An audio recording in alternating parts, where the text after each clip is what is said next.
Assalamualaikum warahmatullahi wabarakatuh.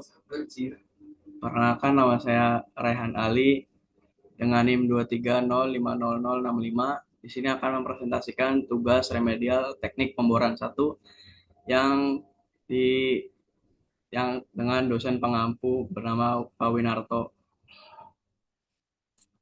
Oke. Di sini ada sirkulasi sistem. Jadi sirkulasi sistem diawali dari mud pump ke discharge line, steam pump, lalu ke rotary hose, swivel, Kelly, drill pipe, annulus, drill collar, lalu drill bit. Lalu langsung ke return line, ke shell shaker, descender, desilter, sama degasser. Sirkulasi sistem adalah sistem pada pengoboran yang mengalirkan lumpur bor dari mud tank melalui mud pump menuju pipa bor hingga ke drill bit. Lalu membawa serbuk bor kembali ke permukaan melalui anulus untuk membersihkan dan digunakan kembali. Gunakan guna mendinginkan bit, mengangkat cutting, dan mengontrol tekanan formasi. Lalu ada operasi pemboran. Sini operasi pemboran adalah proses membuat lubang sumur menggunakan drilling rig dengan memutar drill bit melalui pipa bor. Lumpur bor dipompa ke bit untuk mendinginkan, mengangkat serbuk bor, dan mengontrol tekanan formasi, lalu kembali ke permukaan melalui anulus, disaring dan digunakan kembali hingga kedalaman mencapai target. Lalu ini ada susunan rig. Langsung saja kita ke pertanyaan. Yang pertama itu ada optimasi hidrolika pemboran yang dibagi menjadi 4, yaitu kehilangan tekanan bit, rate optimum, tekanan permukaan yang digunakan, dan kombinasi nozzle. Lalu ada soal kedua itu harga sewa, itu dibagi menjadi 3, itu kapan bit harus diganti, dan berapa harga CPF, lalu berapa total cost sampai pergantian bit. Lalu yang nomor 3 itu ada di mana letak intermediate casing sesungguhnya. Lalu di sini ada optimasi hidrolika pemboran diketahui. Ini berikut datanya. Lalu setelah itu kita masuk ke ini, menentukan aliran turbulen dan laminer. Berikut ini rumusnya, yaitu Z sama dengan log dalam kurung 560 dibagi 155 dibagi log 4 dalam kurung 432 dibagi 211 sama dengan 1,79. Nah, untuk ini ada catatan buat kalau apa namanya? Kalau harga Z-nya bernilai 1 itu berarti laminer. Kalau buat yang berharga 2 itu berarti turbulen. Nah, di sini kan berarti ini apa? Bernilai 1 nih. Berarti ini berarti laminer. Untuk ininya seperti ini. Ini untuk aliran turbulen. Nah, selanjutnya ada menentukan konstanta kehilangan tekanan atau parasitik. Parasitik itu adalah tekanan yang tidak diinginkan ya. Lalu ini rumusnya ada Kp sama dengan PP1 dibagi Q1 pangkat Z. Ini dia, ini ya.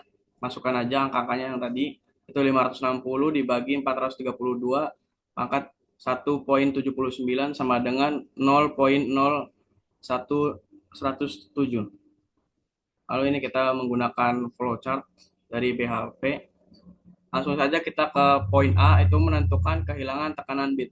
Ini rumusnya, itu PB sama dengan Z dibagi Z tambah 1 dikali P max. Ini nanti angkanya dimasukin aja kayak gini. Itu jadi 1,79 dibagi 1,79 jadi 2142 sama dengan 1376,2 PSI. Ini lalu ada menentukan rate optimum. ini ada QOPT sama dengan dalam kurung Pmax dibagi KP dalam kurung Z tambah 1. Lalu dipangkat 1/X. Langsung aja dimasukin di dalam kurung 2145 dibagi 0,0107 dipangkatkan jadi 1/1, ya 1/1,79. Jadi hasilnya 516,6 GPM. Lalu ada kombinasi nozzle, itu rumusnya seperti ini. 9,2 dikali 516,2 pangkat 2 dibagi 10.585 kali 1.376,2 sama dengan 0,4049 inci per kubik. Nah, ini kayak gini. Lalu ini untuk yang kedua itu harga sewa. Ini untuk data-datanya. Ini ada not hitung dengan interval waktu per 2 jam. Ini untuk apa? Rumus cost profitnya seperti ini. Nah, ini langsung saja kita masukkan semuanya. Sewa DHM rumusnya seperti ini, itu 5.000 US dollar per hari dibagi 24 jam per hari sama dengan 208,3 US dollar per jam. Lalu ini ada TR sama dengan recost plus sewa DHM. Nah, ini kan sewa DHM kan udah di sini nih. Jadi ini tinggal masukin aja ke sini. Nah, yang 500 US dollar ini yang dari awal tadi. Masukin ke sini dua-duanya, hasilnya 708,3 US dollar. Lalu ini ada ini 1 jam dibagi 100 feet kali kedalaman, ini depth to kedalaman sama dengan 1 jam bagi 100 feet dikali 1000 feet sama dengan 10 jam. Untuk seterusnya seperti ini.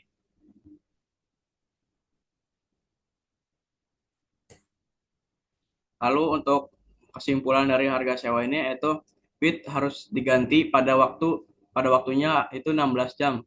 Karena waktu 17 jam harga CPF sudah mulai naik per fitnya. Ini disebabkan juga karena bit mulai tumpul, lalu penembusan sudah berkurang. Hal ini juga dipengaruhi oleh bit ditumpul. Lalu sewa rig dan sewa DHM itu tidak mungkin berkurang harganya per jam dan per harinya. Lalu ada harga CPF atau cost per feet optimum adalah 71,83 US dollar per feet. Lalu ada total cost sampai waktu pergantian bit adalah mulai CPF jam kedua sampai CPF waktu jam ke-16 adalah 19.416,7 US dollar. Nah, lalu di sini ada di mana letak intermediate casing sebenarnya. Ini soal ketiga. Jadi diketahuinya seperti ini data-datanya. Nah, lalu kita masukkan yaitu sigma P sama dengan 0,052 dalam kurung M week dikurang MWN dalam kurung tutup kurung kali Den. Lalu masukkan aja seperti ini. Itu 0,052 dalam kurung 14,2 dikurang 9 dikali 1.500 sama dengan 406 PSI. Untuk penentuan density lumpur tekanan diambil. Lalu ini ada penentuan density lumpur tekanan. Diambil limit terjadi jepitan sebesar 300 PSI. Nah, ini kayak gini ya. Jadi 300 sama dengan 0,052 dalam kurung M week dikurangin 9 kali 1.500. Jadi M week sama dengan 12,85 sama dengan 12,9 lb per galon. Lalu penentuan density lumpur pada formasi yang sesungguhnya untuk duduknya case 13,3/8 adalah densitas sama dengan M week kurangin EM lalu sama dengan dalam kurung 12,9 kurang 0,3 sama dengan 12,6 lb per galon. Nah, nanti di Di sini bisa dilihat dari angka yang di sini nanti ditentukan saja melalui gambar ini. Jika kita tarik ke atas maka akan dapat di kedalaman 2.500 feet. Lalu sekian dari saya. Selebihnya mohon maaf. Wallaikumsalam taufiq wal hidayah. Wassalamualaikum warahmatullahi wabarakatuh. Selesai. Pacar bener tuh.